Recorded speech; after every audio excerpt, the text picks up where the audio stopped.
अस्सलाम वालेकुम दोस्तों। पाकिस्तान क्रिकेट के अब बुरे दिन खत्म होने जा रहे हैं क्योंकि पाकिस्तान की वर्ल्ड कप में शर्मनाक एग्जिट के बाद अब पाकिस्तान क्रिकेट बोर्ड ने दो बड़े फैसले किए हैं। वो दो बड़े फैसले जो पाकिस्तान क्रिकेट बोर्ड ने किए हैं, उन फैसलों के बाद पाकिस्तान क्रिकेट के अंदर दूध और शहद की नहरें बहना शुरू हो जाएंगी।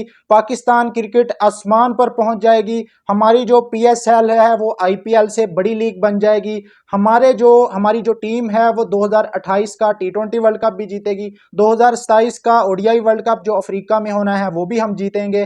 2029 की चैंपियन ट्रॉफी जो इंडिया में होनी है, हमने हाइब्रिड में खेलनी है, वो भी हमने जीत लेनी है भाई। मतलब अगले 5-6 सालों के अंदर जितने आईसीसी के टूर्नामेंट हैं वो उसमें हमारी जीत अब कन्फर्म है।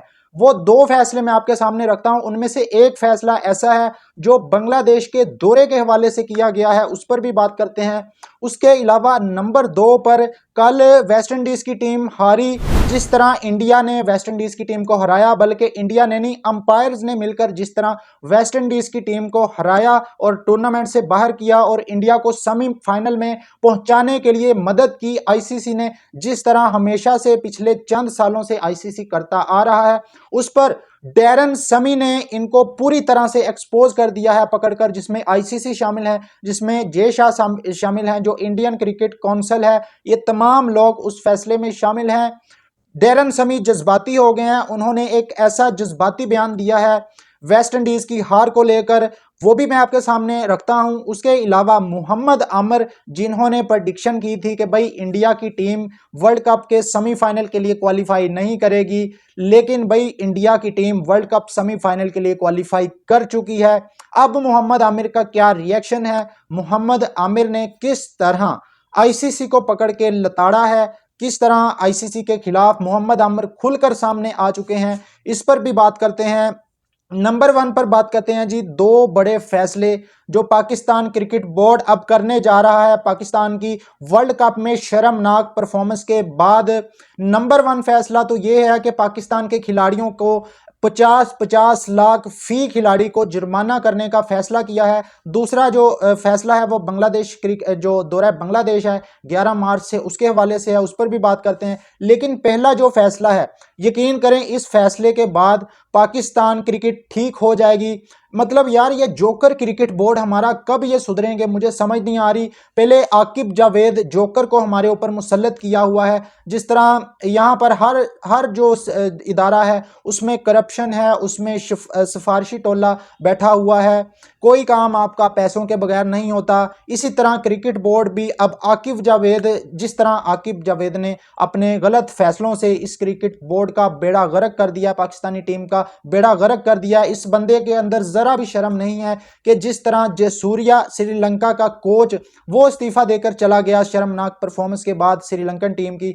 इस बंदे को शर्म नहीं आती, इसने चैंपियन ट्रॉफी में भी पाकिस्तान को मरवाया, इसने उसके बाद अब वर्ल्ड कप में भी पाकिस्तान को, इस बंदे ने पाकिस्तान का स्क्वाड सिलेक्ट किया था। और जब पाकिस्तान का टी20 स्क्वाड सिलेक्ट हुआ था, इस बंदे ने कहा था कि मैं रिस्पॉन्सिबिलिटी लेता हूं इस स्क्वाड की। इससे सवाल पूछा गया था कि आप रिस्पॉन्सिबिलिटी लेंगे, तो इसने कहा कि मैं रिस्पॉन्सिबल हूं इस स्क्वाड का, अगर ऊंच नीच होती है परफॉर्मेंस में। तो इस बंदे के अंदर जरा भी गैरत नहीं है कि ये बंदा इस्तीफा दे दे, क्योंकि भाई ये सारे सिफारशी टोला हैं, सिफारिश बेस पर आए हुए हैं। अगर मेरिट बेस पर आते तो इनके अंदर थोड़ी सी गैरत होती और ये पाकिस्तान टीम की जान छोड़ देते। जिस तरह चैंपियन ट्रॉफी में इस बंदे ने सिलेक्शन की, बाबर को ओपनर लाया चैंपियन ट्रॉफी में, ओपनिंग बैटर के तौर पर बाबर को खिलाया और सारी टीम का सत्यानाश हो गया, ना स्पिनर सिलेक्ट किया। अब की जो टीम है इसमें भी शादाब खान को शामिल किया गया, इसमें पर्चियों को डाला गया, जिसका नतीजा हमने एक वर्ल्ड कप की सूरत में देख लिया कि किस तरह हम वर्ल्ड कप में शर्मनाक तरीके से बाहर हुए हैं।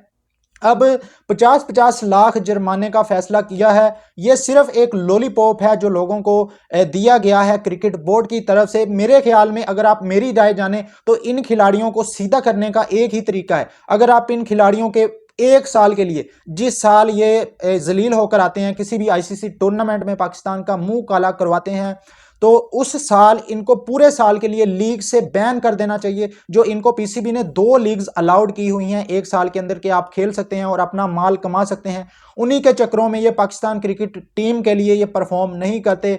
इनको सिर्फ अपनी लीग की फिक्र होती है कि हमने फलां लीग से कॉन्ट्रैक्ट करना है, फलां लीग खेलनी है। अब जो एक साल के लिए इन पर 2 लीग्स जो साल की इनको एनओसी मिलता है पीसीबी की तरफ से, उस पर पाबंदी लगा देनी चाहिए और इनको एक साल तक डोमेस्टिक क्रिकेट के अंदर खिलाना चाहिए कि आपने लीग्स में जाकर नहीं खेलना, आपने डोमेस्टिक खेलनी है। अगर कोई खिलाड़ी डोमेस्टिक नहीं खेलता या रिटायरमेंट लेता है लीग के चक्रों में, तो उसको टाटा और बाय बाय कहना चाहिए। उसको कहना चाहिए कि आप फिर पाकिस्तान की टीम से नहीं खेल सकते, कि अगर आप इस तरह की बात नहीं मानेंगे। पता नहीं कौन से जोकर पीसीबी के अंदर ये फैसले करते हैं बैठ करके, भाई 50-50 लाख इनको जुर्माना कर दो। मतलब ये आटे में नमक के बराबर है। 50 लाख की क्या औकात है इन क्रिकेटर के आगे जो करोड़ों रुपया महीने का कमाते हैं एड्स के थ्रू, कमर्शियल के थ्रू, लीग्स के थ्रू। तो भाई जो दूसरा फैसला है वो बांग्लादेश के दौरे के हवाले से किया गया है। मतलब एक और घटिया तरीन फैसला पाकिस्तान क्रिकेट बोर्ड की जानिब से। मतलब जिस फॉर्मेट में पाकिस्तान ने 11 मार्च से ओडीआई सीरीज खेलनी है बांग्लादेश में जाकर,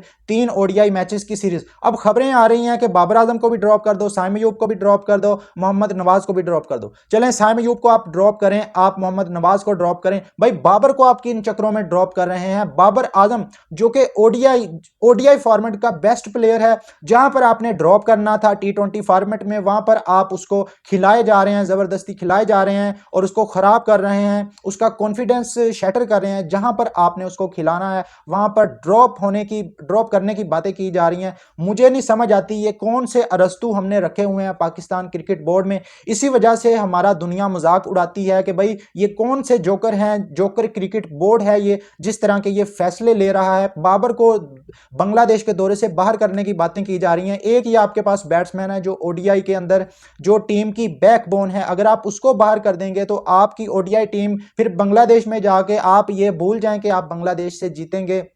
2 ही फॉर्मेट हैं बाबर के, एक ओडीआई और एक टेस्ट। अगर आप दोनों फॉर्मेट में बाबर आजम को नहीं खिलाएंगे तो उसके साथ ज्यादती है। अगर आप टी20 में जबरदस्ती उसको घुसाएंगे भाई उसके साथ फिर भी ज्यादती है। 2 फॉर्मेट उसके पक्के कर दें, उसको दोनों फॉर्मेट खिलाएं और टी20 से उसको कहें कि आप जो है वो आपने आपकी बहुत ज़्यादा सर्विसेज हैं, अब आप टी20 से रेस्ट करें। तो भाई ये 2 खबरें आ रही हैं। उसके अलावा इसलिए मैंने कहा था कि अब पाकिस्तान क्रिकेट के बुरे दिन ख़त्म हो चुके हैं और बदतरीन दिन शुरू हो चुके हैं। जो फैसले हमने अब हमारा जो क्रिकेट बोर्ड है जो करने जा रहा है, जो खबरें आ रही हैं। उसके अलावा भाई कल हार हुई है वेस्ट इंडीज़ की, लेकिन डैरन समी ने पकड़ के एक्सपोज कर दिया है आईसीसी को, बीसीसीआई को। डैरन समी ने कहा है कि भाई हम ये मैच नहीं हारे बल्कि हमें हराया गया है, हम इंडिया से नहीं हारते थे ये मैच।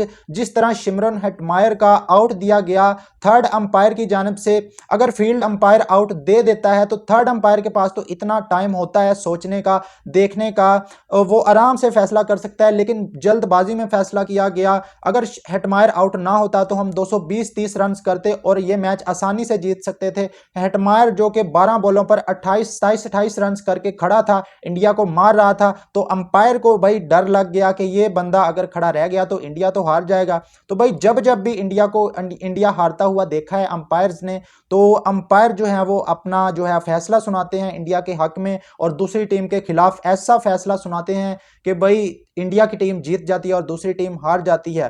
तो बड़े जज्बाती जो बयान है वो सामने आया डैरन समी का कि भाई अंपायरों की मदद से इंडिया जीता है। साफ साफ तौर पर उसने एक्सपोज कर दिया है आईसीसी को पकड़कर, जय शाह को पकड़कर। उसके अलावा जो मोहम्मद आमिर है जिसने प्रेडिक्शन की थी कि भाई इंडिया की टीम सेमीफाइनल के लिए क्वालिफाई नहीं करेगी, लेकिन इंडिया सेमीफाइनल के लिए क्वालिफाई कर गई है। मोहम्मद आमिर ने भी आईसीसी को पकड़कर ऐसी की तैसी फेर दिया। मोहम्मद आमिर ने कहा है कि ये जो हेटमायर की जो विकेट थी, जिस तरह उसको आउट दिया गया, ये 2 नंबरी की गई है आईसीसी की तरफ से। अंपायरों को साथ मिलाकर इंडिया नहीं जीतता था ये मैच अगर फेयर डिसीजन होते इस मैच में, अगर अंपायर सही फैसला देता। लेकिन इंडिया जो है अगर इस तरह के फैसले करता रहेगा तो क्रिकेट की बर्बादी है और ये क्रिकेट को तबाह कर देगा। तो मोहम्मद आमिर जो हैं वो अब जो है वो आईसीसी को उन्होंने पकड़कर एक बार फिर जलील कर दिया है। एक तरफ डैरन समी, दूसरी तरफ मोहम्मद आमर। अब पूरी दुनिया से आवाज़ें उठना शुरू हो गई हैं जिस तरह यार ये हर मैच अपना, हर बड़ी जीत जो होती है ये इतनी कंट्रोवर्शियल बना देते हैं। 2024 के वर्ल्ड कप में भी इन्होंने अपना जो मामला था वो सेमीफाइनल में कंट्रोवर्शियल बना दिया, जो थर्ड अंपायर के पास डिसीजन गया था। उसके बाद 2025 के एशिया कप में फ़खर जमान को गलत आउट दिया गया, वो भी कंट्रोवर्शियल डिसीजन था, वो भी नॉट आउट था। उसके बाद कल जो वेस्ट इंडीज़ के खिलाफ मैच में, मतलब इतने ज़्यादा फैसले एक टीम के हक में कैसे दे सकता है थर्ड अंपायर। दोस्तों इस पर आप लोग अपनी राय कमेंट बॉक्स की सूरत में जरूर दें। वीडियो अच्छी लगे तो लाइक और चैनल को सब्सक्राइब कर दें। इस तरह की वीडियो मिलते हैं नेक्स्ट वीडियो में। अल्लाह हाफिज़।